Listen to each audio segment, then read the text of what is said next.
when I'm pushing the pedal to the metal, you see, it's insane.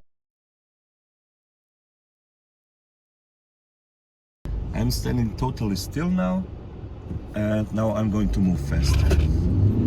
First gear, second gear,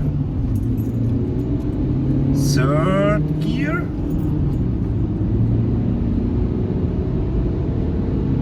and that's the fourth gear. You see the speeding. Okay, I'm going for a turnaround, making a turnaround. Don't speeding too much because I'm going to show you the acceleration from the standard to the upgraded one. First gear, second gear, third gear full,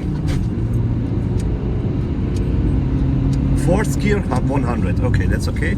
You see, you see the speeding is very well, and that's what you get when you are using a default Dacia Duster with 110 HP, sorry, and making a remap of the ECU.